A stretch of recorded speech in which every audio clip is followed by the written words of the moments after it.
One, two.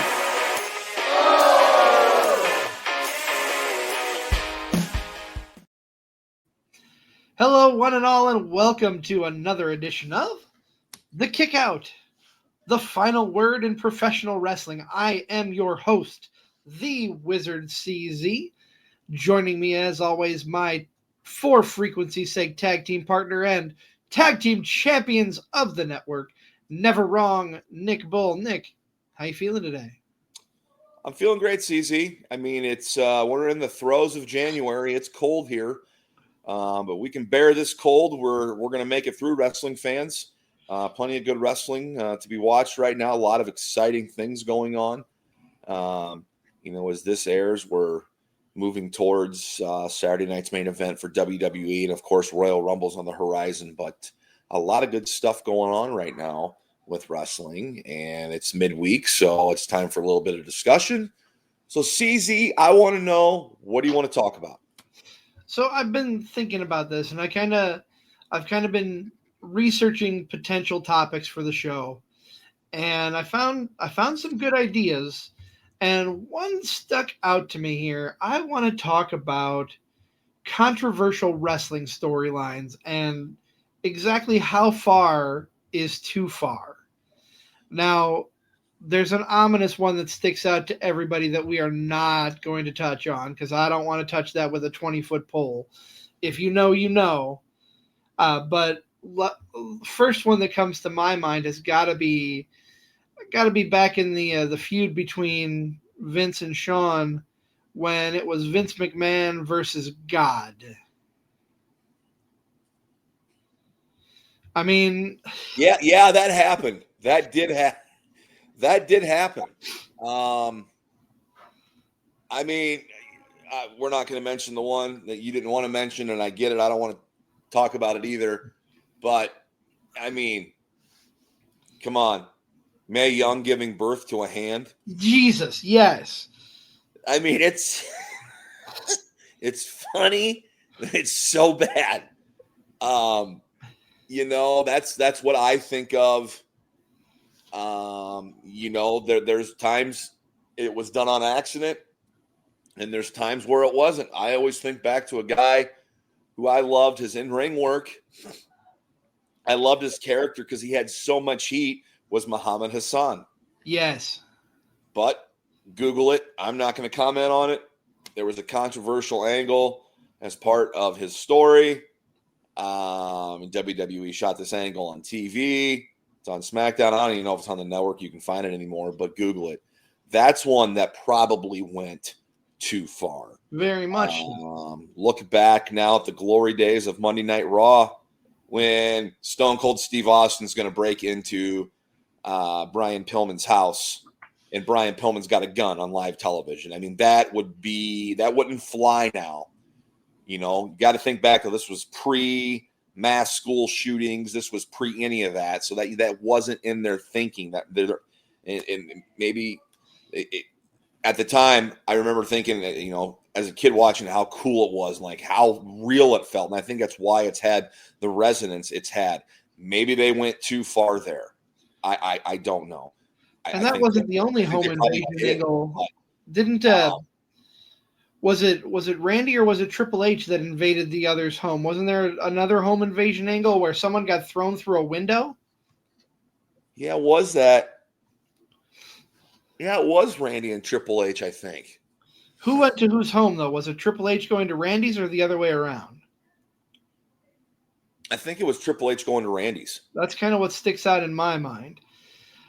I mean, home invasion is a serious thing, and we've seen it as recently as Swerve Strickland and Hangman Page. Yes. Talk about that. What did that do for that? That, you know what that did? That was throwing gasoline on a fire for that feud. After that happened, people were like, "Oh, he did go too far." I want to know what you thought about it as it was going down. I mean, watching Hangman burn down what was supposed to be Swerve's childhood home. That's I can't even. It was just amazing, and not in a good way. It's like this is some serious stuff that's happening, and I don't want to say they're making light of it. They are to some degree, but at the same time, they're trying to get you invested. And honestly, at that point, was that before or after the Texas Death Match? Well, that was before the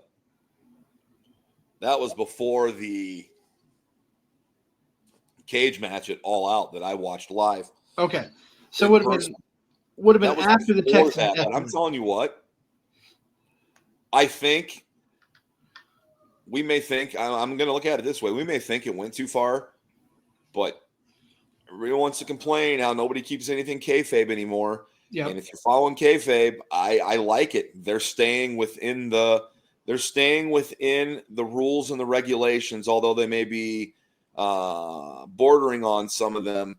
I think it did wonders for that feud and made people care.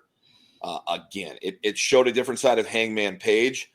I think it brought layers to his character, and now people are interested in him again after, the whole CM Punk episode in AEW. Now that Punk is gone, they don't like each other, blah, blah, blah, blah, blah. That said stuff about each other.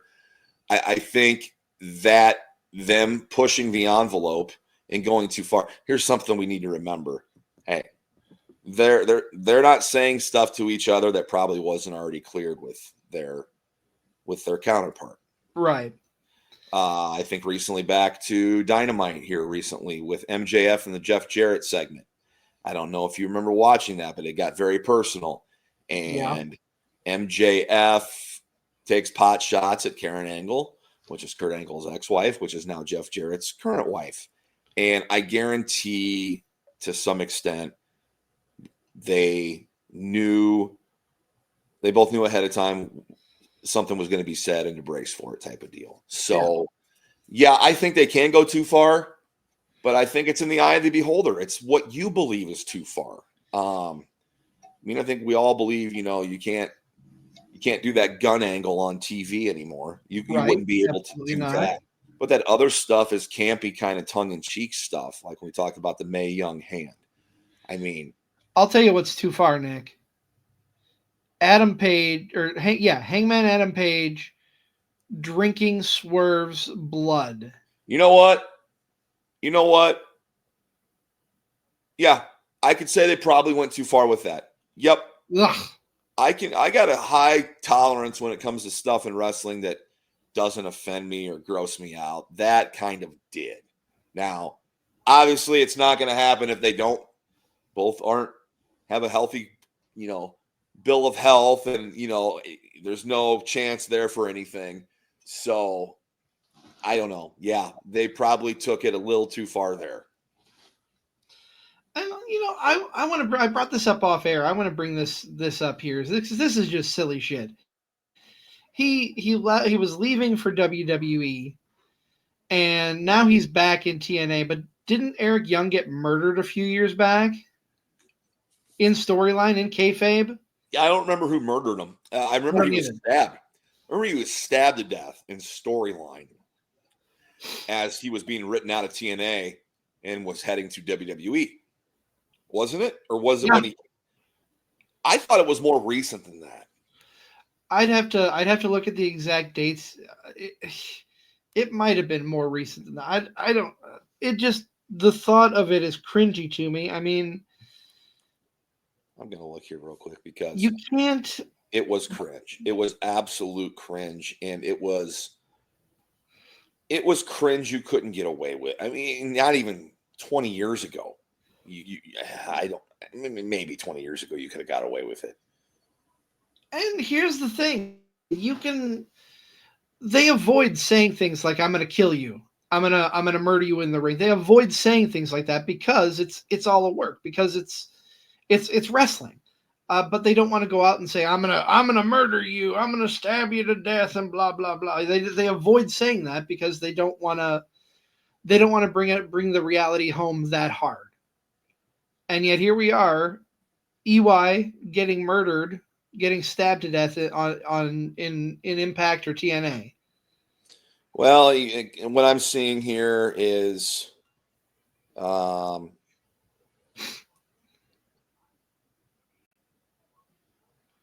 it was their way of getting him off the air, obviously, because he was going to a different company.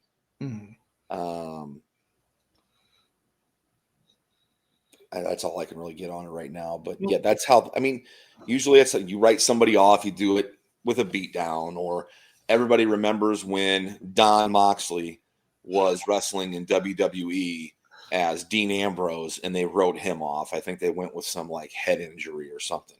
Yeah. So interesting way of doing things, but they probably went a little too far when you're implying you murdered somebody in an angle nowadays. I think you could have, maybe gotten some money out of that in the 70s, early 80s, but that's still too far today. Yeah. And I mean, how do you even suspend disbelief when he comes back after being murdered? Right. I mean, I'm sorry, this guy died several years ago, according to you, and now here he is alive and well, perfectly fine, nothing happened, back wrestling for your company. Yeah, we're suspending disbelief enough, right? Like, don't, and that stuff, that right there is a little insulting to the fan, because the fan's not going to buy into that. Right. I mean, come on. Most of them won't. I'm sure there were some. But, what do you guys think? Let us know out there. Like, follow, subscribe, leave a comment. We love wrestling discussion. That's what this show is all about. Hit us up on our socials. They're on the screen right now. We love to talk. We love to talk wrestling. Of course, this is The Kickout. We're powered by Lopez Pizza, built by Durham Remodeling, colored by Ryan Allison Tattoo, and protected by Jared Zook of Country Financial. CZ, what's coming up on the next episode of Card Subject to Change? Well, before we get out of here. Before we talk about what's coming up, I want to look back a little bit here. We have, if you're in Waterloo this coming Saturday, as this airs, want to make sure you go out to the Cedar Valley Sportsplex and catch our friends at Absolute Pro Wrestling. They're putting on their Winter Brawl Classic. We talked with The Big Picture about that on Sunday. We also had another APW talent on a week ago, about a week and a half ago as this airs, and that was Justin Decent. We're having our third APW interview in as many weeks coming up. And I didn't really realize that. It wasn't booked that way intentionally, but we have... Wait. Do we want to reveal who the third man is? I mean, as long as... Just kidding. Go ahead. I knew it all along. No, we are bringing on Victor Payne, prominent star in Iowa, prominent wrestler here in the Midwest in Iowa and surrounding areas. Very prominent, especially in Absolute Pro Wrestling. We'll learn about his journey and everything that he brings to the table. And then I'm just going to announce this now, Nick. Unless you want to do an episode of The Kickout, we're gonna skip it next week because we got something bigger planned. We do have something bigger planned, so it's not that we're ignoring you here on The Kickout. Stay tuned to socials for that. But The Kickout will not join you next week. We have something else planned. I think something more that you'll enjoy. I mean, a lot of voices in a room, of course, talking about what other than wrestling. So stay tuned to socials. We'll keep you informed. We'll maybe let you know about that on Sundays. On Sunday when we record the next episode of the Card Subject to Change podcast. Yes. He is the Wizard CZ. He's my tag team partner. I am Never Wrong Nick Bull.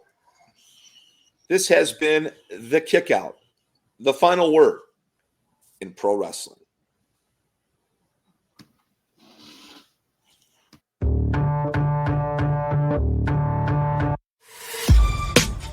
This has been a For Frequency's Sake Podcast Network production. For more great content, subscribe to For Frequency's Sake on YouTube, Facebook, and Twitter.